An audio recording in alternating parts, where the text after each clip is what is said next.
اعوذ باللہ من الشیطان الرجیم بسم اللہ الرحمن الرحیم۔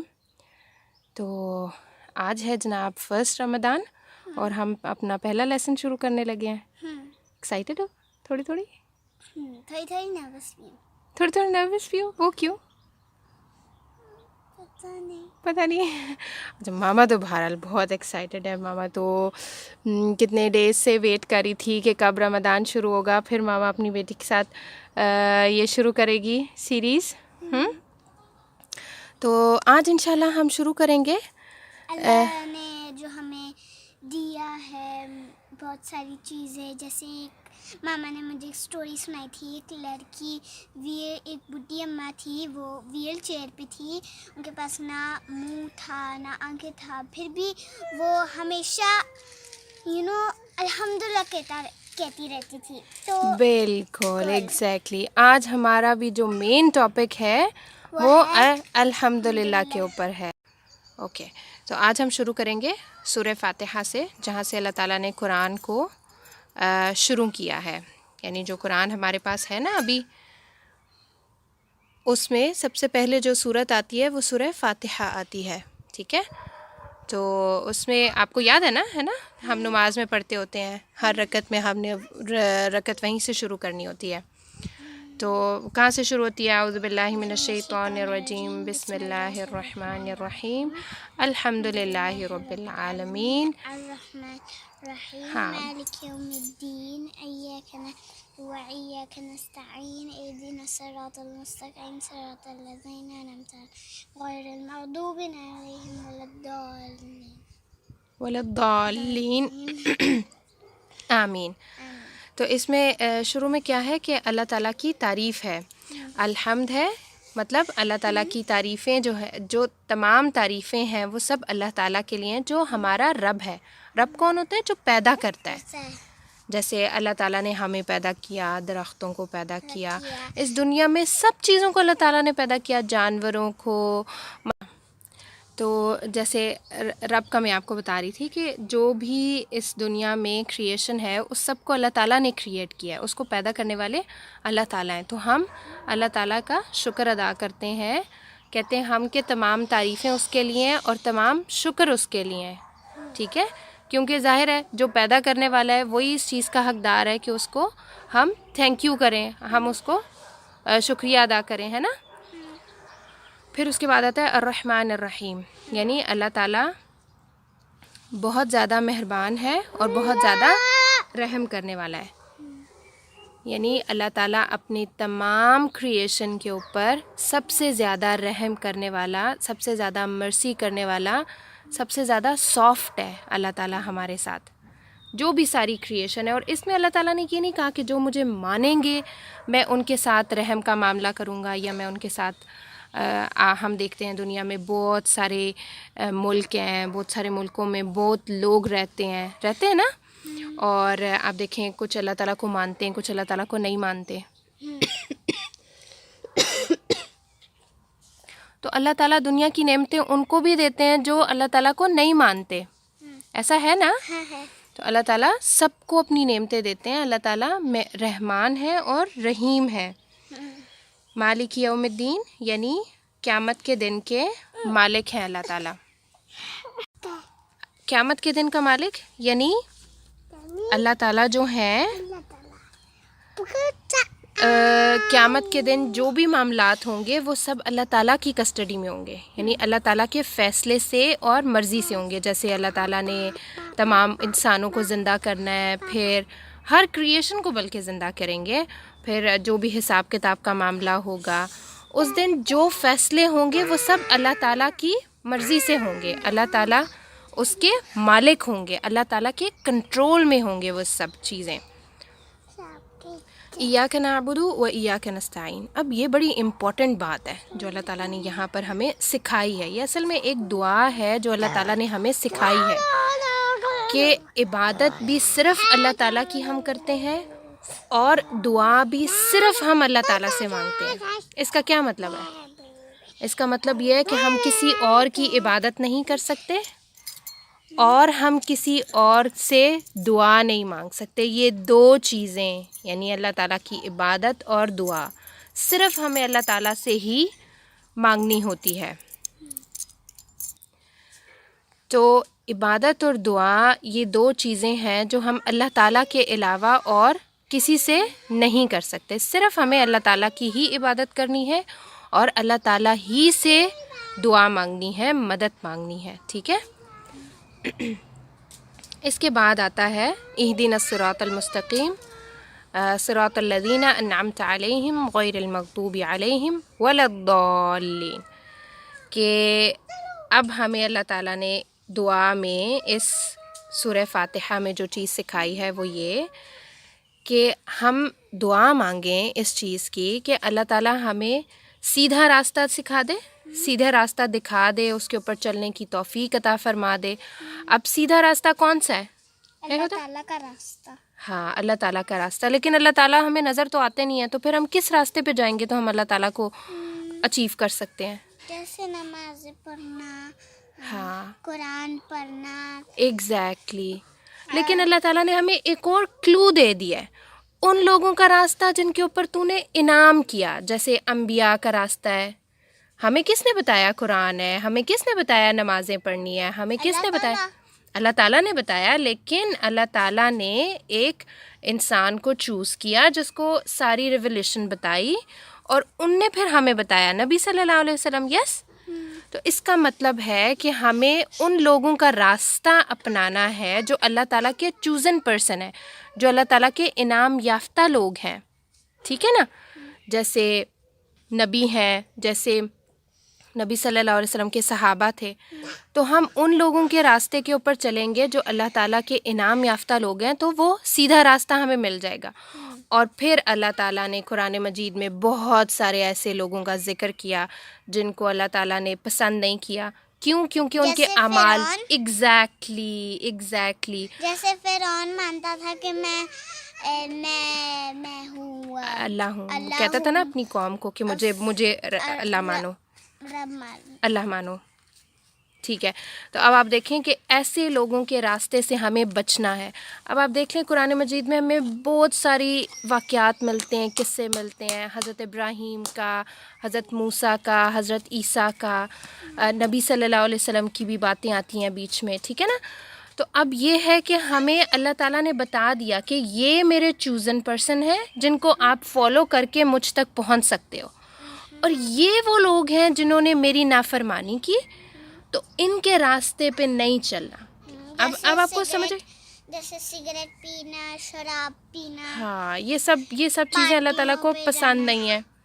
یہ سب چیزیں اللہ تعالیٰ کو پسند نہیں ہیں. تو اللہ تعالیٰ نے بتا دیا کہ ہمیں کن انسانوں کو فالو کرنا ہے اور کن انسانوں کو فالو نہیں کرنا. قرآن مجید میں جتنی ساری سٹوریز آتی ہیں وہ ہمیں ایک سبق دینے کے لیے آتی ہیں. وہ صرف ایک انجوائمنٹ نہیں ہوتا کہ ہاں جی آؤ جی بیٹھو اب ہم سٹوری سنتے ہیں، کوئی نہ کوئی ہے. اس میں کوئی نہ کوئی لیسنز ہوتے ہیں ہمارے لیے. اگر وہ کسی نبی کی سٹوری ہے تو بھی اس میں لیسن ہوتا ہے. اگر اس میں فرعون کا ذکر آ رہا ہے تو بھی ہمیں پتہ چلتا ہے کہ ہم نے وہ کام نہیں کرنے جو فرعون نے کیے ہیں. فرعون کی باڈی ابھی بھی میوزیم میں پڑی ہوئی ہے. ہاں، وہ تو اللہ تعالیٰ نے اس کو، ہاں اللہ تعالیٰ نے اس کو محفوظ کیا ہے تاکہ لوگ اس کو دیکھ کے عبرت حاصل کریں. تو یہ ہماری پوری سورۃ الفاتحہ ہے. اب آپ دیکھ سکتے ہیں کہ سورہ فاتحہ کو جو اللہ تعالیٰ نے شروع کیا وہ بہت ہی امپورٹنٹ ورڈ سے شروع کیا. الحمدللہ، ہے نا، کہ اللہ تعالیٰ کا تھینکس کرنا. اب آپ دیکھیں اللہ تعالیٰ کا تھینکس امپورٹنٹ ہے نا، کہ ہمیں جو نعمتیں ملتی ہیں کھانے کی، پینے کی، گارڈن کی بھی. ہاں دیکھیں یہ بھی اللہ تعالیٰ کی نعمت ہے. کیونکہ اگر پودے نہ ہوئیں گے تو ہم لوگ سانس نہیں لے پاتے. ایگزیکٹلی، وی کی ناٹ سروائیو. اگر پودے اس دنیا سے ختم ہو جائیں تو انسان خود بخود ختم ہو جائے گا. تو پھر الحمدللہ بنتا ہے. تو پھر بولے الحمدللہ. یس، اللہ تعالیٰ کا شکر. کیونکہ ہمارے پاس ایک بہت بڑا گارڈن بھی ہے اور بہت سارے پودے بھی ہیں. یہ اللہ تعالیٰ کی نعمتیں یہ سب کے پاس ہوتی ہیں. آپ کے ارد گرد پودے ہوتے ہیں جو ہماری ہوا کو صاف. پھر یہ ہے کہ جب اللہ تعالیٰ نے اس دنیا کو بنایا تو اللہ تعالیٰ نے ہر اس چیز کو پیدا کیا جو انسان کے فائدے کے لیے تھی. جو انسان کو سروائیول کے لیے ضروری تھا. جیسے ابھی آپ نے خود بتایا کہ پودے ہمارے پودے سانس لینے کے لیے. کسی پودے کو تو ہم لوگ کھاتے ہیں. ہاں بالکل, جیسے یہ سلاد جو میں کوئی ہوتا ہے جیسے یہ والے. ہاں سیلڈ کے لیے بھی کھاتے ہیں ہم. سبزیاں جو کھاتے ہیں وہ بھی تو پودے ہی ہوتی ہیں نا. تو اس کے علاوہ جو ہم پھل فروٹ کھاتے ہیں وہ بھی کوئی درختوں سے آتے ہیں, کوئی بیلوں سے, کوئی کس طرح. تو یہ سب چیزیں اللہ تعالیٰ نے ہمارے لیے ہمیں سرو کر رہی ہیں. یہ ہماری سرونٹ ہیں. پھر آپ دیکھیں اینیمل, کچھ اینیمل کیا کرتے ہیں ہمارے لیے. پیٹس ہیں ہمارے. کوئی جیسے وہ جو نہیں ہوتا کاؤ جو ہمیں دودھ بھی دیتا ہے. ایگزیکٹلی. تو اب آپ یہ دیکھ لیں کہ کوئی جیسے ککڑ ہمیں انڈے دیتا ہے. ایگزیکٹلی. تو یہ دیکھیں کہ پھر ہمارے پاس جو ہے نا اللہ تعالیٰ نے ہر طرح کے ہمیں جانور دیے. کچھ کو ہم کاٹ کے کھاتے ہیں, کچھ سے ہمیں فائدے ملتے ہیں, جیسے دودھ ملتا ہے, جیسے انڈے ملتے ہیں. اس کے علاوہ کچھ جانور اور بھی ہوتے ہیں جو ہم گھوڑے سے جیسے کیا کرتے ہیں, ہم گھوڑے پہ ہم لوگ رائڈ کرتے ہیں. ایگزیکٹلی. لوگ گدھے کو بھی یوز کرتے ہیں, گدھا گاڑی وغیرہ. تو یہ دیکھیں اب کہ اللہ تعالیٰ نے ہمیں ڈفرینٹ تھی. پھر آپ دیکھیں فش جو ہوتی ہے, پانی میں جو رہنے والے اینیملز ہوتے ہیں. جیسے یہاں پہ کوئی ترتا رکا کو بھی کھا لیتے ہیں. ہاں یہاں پہ تو پھر کھاتے ہیں نا لوگ, لیکن آپ دیکھیں کہ ہم فش بھی کھا سکتے ہیں. ہاں ہم فش کھا سکتے ہیں. تو اسی طرح جو سی اینیمل ہوتے ہیں اس میں بھی ہم کچھ نہ کچھ. جیسے ماما کو سی اینیمل بالکل اچھے نہیں لگتے, آکٹوپس بھی کھاتے ہیں لوگ کھاتے ہیں نا بس.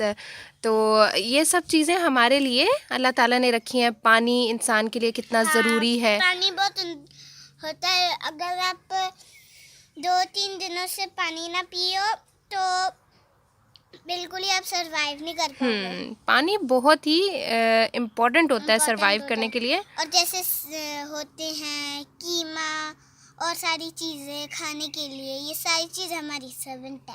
ہاں اللہ تعالیٰ نے یہ سب ہماری نعمتیں ہیں. گنوانے کا مقصد یہ ہے کہ ہمارے پاس بہت ساری ریزنز ہوتی ہیں دن میں ہزاروں دفعہ اللہ تعالیٰ کو کیا کرنے کے لیے, الحمدللہ کہنے کے لیے. so many times we have to say this word الحمدللہ الحمدللہ. اور یہ صرف ہماری زبان سے نہیں ہوتا, یہ ہمارے دل سے ہمیں بولنا ہوتا ہے کہ ہم اللہ تعالیٰ کو شکر ادا کریں, اللہ تعالیٰ کو تھینکس دیں کہ اللہ تعالیٰ نے ہمیں جو ہے تمام چیزیں دی. ہاں یہ بھی ہم اللہ تعالیٰ کی. دیکھو اگر اسکائی نہ ہوتا تو ہمیں کتنا خوفناک لگتا ہے منظر, ہے نا. اچھا تو اب ہم نے قرآن سے جو اپنا پورشن دیکھنا تھا وہ دیکھ لیا. اب ہم انشاءاللہ شروع کریں گے سیرہ. آپ کو پتہ ہے سیرہ کیا ہے؟ نہیں. سیرہ جو ہے نا وہ مطلب یہ بھی ایک سارٹ آف قصہ ہے, اسٹوری ہے, جس میں ہم اسٹوری دیکھتے ہیں نبی صلی اللہ علیہ وسلم کی. ٹھیک ہے, جب ہم کہتے ہیں نا سیرت کہتے ہیں تو اس کے اندر جو ہم اسٹڈی کرتے ہیں وہ آپ صلی اللہ علیہ وسلم کی سیرت, یعنی آپ صلی اللہ علیہ وسلم کی پوری زندگی میں کیا کیا واقعات ہوئے تھے, کیا کیا چیزیں پیش آئیں اور ان کو وحی کیسے ملی. تو یہ سب چیزیں ہم دیکھیں گے. تو سب سے پہلے تو یہ دیکھیں گے ہم کہ نبی صلی اللہ علیہ وسلم پیدا ہوئے. جب وہ پیدا ہوئے نا تو ان کے فادر کی آلریڈی ڈیتھ ہو چکی تھی. ان کے پیدا ہونے سے پہلے ہی ان کے فادر کی ڈیتھ ہو چکی تھی. ٹھیک ہے, اب فادر بھی تو ایک نعمت ہوتی ہے نا, ہوتی ہے نا, بہت بڑی نعمت ہوتی ہے. کام کرنا, کھلانا پلانا, بڑے کرنا. ہاں پھر اس کے بعد کیا ہوا کہ وہاں کا ٹریڈیشن تھا کہ جو ہے نا کیا اس کو کہتے ہیں, بچوں کو نا ایک خاتون کے پاس چھوڑا جاتا تھا دودھ پلانے کے لیے. ٹھیک ہے, ایک گاؤں والے ایریا میں. پھر نبی صلی اللہ علیہ وسلم کو بھی کچھ ٹائم کے لیے, کچھ سالوں کے لیے انہوں نے ایک دودھ پلانے کے لیے چھوڑا ایک خاتون کے پاس. ان کا نام تھا حلیمہ سعدیہ. اب وہاں پر حلیمہ سعدیہ کے ساتھ وہ رہ رہے تھے نبی صلی اللہ علیہ وسلم. تو وہاں پہ ایک بہت ہی ویئرڈ قسم کا واقعہ پیش آیا. کیا آپ سنیں گی تو آپ بلیو نہیں کریں گی کہ یہ ایسا بھی ہو سکتا ہے. ایک دفعہ آپ صلی اللہ علیہ وسلم کھیل رہے تھے ایک دفعہ آپ صلی اللہ علیہ وسلم کھیل رہے تھے تو جبریل علیہ السلام آئے. جبریل علیہ السلام پتہ ہے کون ہے؟ ایک اینجلو ہے, ایک فرشتہ ہے, اور وہ آئے اور انہوں نے آپ صلی اللہ علیہ وسلم کو, چھوٹا سا بچہ, ٹھیک ہے, ان کو لٹایا اور ان کے ایسے جو چیسٹ ہے اس کو انہوں نے کھولا, اوپن کیا, اس میں سے ہارٹ نکالا, دل نکالا, اس کو واش کیا. پتہ ہے کس چیز سے واش کیا؟ زمزم کا پانی, جو سعودیہ بڑا اچھا واٹر ہوتا ہے وہ. خانہ کعبہ میں جو لوگ جاتے ہیں نا حج وغیرہ کرنے کے لیے, وہاں پر وہ واٹر ہوتا ہے. اس پانی سے اس کو دھویا اور اس میں مطلب جو بھی دل کے اندر نگیٹیوٹی تھی یا جو بھی کوئی دنیاوی چیزیں تھیں وہ سب واش کر کے ختم کر دیں. پھر اس دل کو واپس فکس کیا اور سینے کو بند کیا اور پھر وہ وائویا ہو گئے. اب یہ ایک اللہ تعالیٰ کا معجزہ تھا. اب آپ دیکھیں یہاں پہ بہت سارے ڈاکٹرز بڑے بڑے انتظامات کے ساتھ سرجریز کرتے ہیں اور بعض دفعہ وہ فیل ہو جاتے ہیں اپنی سرجریز میں, لیکن یہ اللہ تعالیٰ کی طرف سے ایک معجزہ تھا کہ نبی صلی اللہ علیہ وسلم کو کچھ بھی نہیں ہوا اور وہ واپس کھیلنے شروع ہو گئے اور ان کو کوئی تکلیف نہیں ہوئی, کوئی درد نہیں ہوا. آپ دیکھیں نا, آپ کو ایک جب انجیکشن لگتا ہے تو کتنی درد ہوتی ہے نا. ہاں بہت درد ہوتی ہے, بہت درد اور جب ہوتی ہے. نکلتا بھی بہت درد ہوتا ہاں, آپ کو تو ڈاڈا والا ایکسپیرینس ہے نا, تو پھر آپ کو پتہ ہے کہ کتنی درد ہوتی ہے. لیکن ہے. میں تو ایک ہفتے میں 2 بار لگاتی ہوں. تو پھر آپ دیکھیں کہ اس کے ساتھ جب دل بھی ان کا نکلا تب بھی ان کو درد نہیں ہوئی, کچھ بھی نہیں ہوا, وہ بالکل اوکے تھے اور پھر وہ کھیلنا شروع ہو گئے واپس.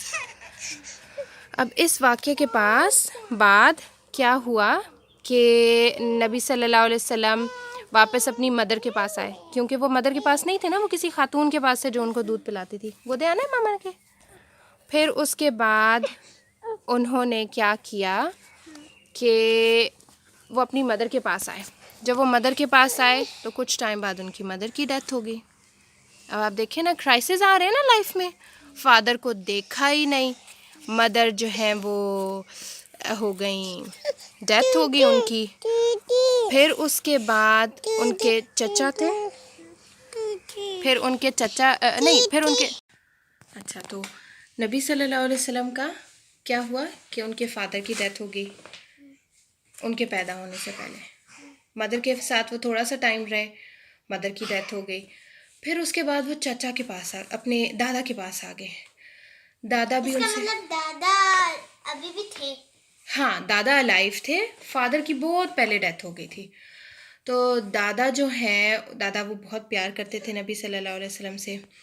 پھر وہ ان کے ساتھ ان نے ٹائم اسپینڈ کرنا شروع کیا. پھر تھوڑا سا ٹائم گزرا, پھر کچھ ایئرس کے بعد دادا کی بھی ڈیتھ ہو گئی. پہلے پاپا کو دیکھا ہی نہیں, مدر کی بھی ڈیتھ ہو گئی, دادا کی بھی ڈیتھ ہو گئی. اب آپ دیکھیں کتنے, نہیں, پھر وہ اپنے چچا کے پاس, ان کے ایک چچا کا نام تھا ابو طالب, وہ ان سے بہت پیار کرتے تھے. وہ اتنے رچ نہیں تھے, وہ غریبی سے تھے, لیکن انہوں نے نبی صلی اللہ علیہ وسلم کو اپنے پاس رکھا اور پھر نبی صلی اللہ علیہ وسلم نے اپنے چچا کے ساتھ وقت گزارنا شروع کیا. تو اب آپ دیکھیں تھوڑے سے سال, اور ابھی آپ صلی اللہ علیہ وسلم چھوٹے تھے, بہت بڑے نہیں تھے, چھوٹے تھے, ان کا بھی چائلڈہڈ چل رہا تھا. تو اب آپ دیکھیں کہ 3 بڑے کرائسز ان کی لائف میں گزرے ہیں, لیکن انہوں نے ہمیشہ جب ان کے اوپر وحی نہیں بھی آئی تھی تب بھی وہ اللہ تعالیٰ کے ساتھ ان کا ایک ریلیشن تھا, اور وہ بہت اچھی طبیعت کے مالک تھے. انہوں نے کبھی شکایتیں نہیں کی تھیں اپنی زندگی سے, اور یہی ایک رویہ ہونا بھی چاہیے, کیونکہ ہم نے آج پڑھا ہے نا سورہ فاتحہ میں بھی کہ اللہ تعالیٰ رحمان بھی ہے اور رحیم بھی ہے. وہ اپنے بندے سے بہت زیادہ شفقت کے ساتھ پیش آتا ہے. اگر سم ٹائمز کوئی ایسی سچویشنز آ جاتی ہیں ہماری لائف میں جو ہمیں محسوس ہو رہا ہوتا ہے کہ ہمارے ساتھ کچھ اچھا نہیں ہو رہا, اس کے پیچھے بھی کوئی نہ کوئی لیسن ہوتا ہے, کوئی نہ کوئی چیز موجود ہوتی ہے. اللہ تعالیٰ یا تو ہمیں اسٹرانگ کر رہے ہوتے ہیں. فرعون ہوتا ہے جیسے وہ بھی اپنے کو رب مانتا تھا, ایسے اس کو سزا ملی تھی مجھے لگتا ہے. ہاں, نہیں, فرعون بیٹا وہ رب نہیں کہتا تھا, وہ کہتا تھا مجھے عبادت کرو, ٹھیک ہے. رب ابھی وہ تو ہاں دو ڈفرینٹ چیزیں ہیں. اچھا تو یہاں تک تو ہمارا آج کا لیسن کمپلیٹ ہو گیا. اوکے. اب میں وہ کچھ بتانا چاہتی ہوں بتائیں. کہ آپ کو کبھی بھی یہ کمپلین نہیں کرنا تھا. کوئی اور ٹاپک ہے کہ نہ آپ کبھی منع کریں مجھے قرآن نہیں پڑھنا یا مجھے نماز نہیں پڑھنی. جیسے میں بھی ابھی 8 سال کی ہوں, میں بھی وضو کرتی ہوں, پھر نماز پڑھتی ہوں, قرآن بھی پڑھتی ہوں میں, اور میں اپنے یہ اب اور پھر میں اپنے ہوم ورکس بھی کرتی ہوں. ہاں تو مجھے کیا کمپلین نہیں کرنی چاہیے؟ ہم لوگوں کو بالکل کمپلین نہیں کرنی چاہیے کہ مجھے یہ نہیں کرنا, مجھے فلاں ٹھیک نہیں کرنا. ہم اچھا لوگوں بچوں کو کمپلین نہیں کرنی. اوکے ماما کو سمجھ آئی کہ شاید ماما کو کمپلین نہیں کرنی. ہاں بچوں کو کمپلین نہیں کرنی اور انہیں پڑھنا چاہیے اور انہیں ساری کیونکہ ان کا وہ کرتویہ ہے, جیسے ماما کا کرتویہ ہے, ڈیوٹیز ہیں ڈیوٹیز. پاپا کے بھی ڈیوٹیز ہوتے ہیں. حنزلہ کی تو ابھی میرے چھوٹے بھائی کی کوئی ڈیوٹی نہیں ہے, وہ تو ہر وقت کھیلتا دیکھتا رہتا ہے. تو اس لیسن سے میں نے یہ سیکھا کہ شکر گزاری تھینک یو کرنا ہے اللہ تعالیٰ کا, کرنا ہے, اور کبھی بھی شکوہ نہیں کرنا, اللہ تعالیٰ سے شکوہ نہیں کرنا. کیوں نہیں کرنا؟ کیونکہ اللہ تعالیٰ رحمان ہے, رحیم ہے, وہ اپنے بندے کے ساتھ کبھی بھی غلط نہیں کرتے. اگر کوئی مشکل آتی ہے انسان کے اوپر تو وہ کچھ سکھانے کے لیے آتی ہے انسان کو. ٹھیک ہے.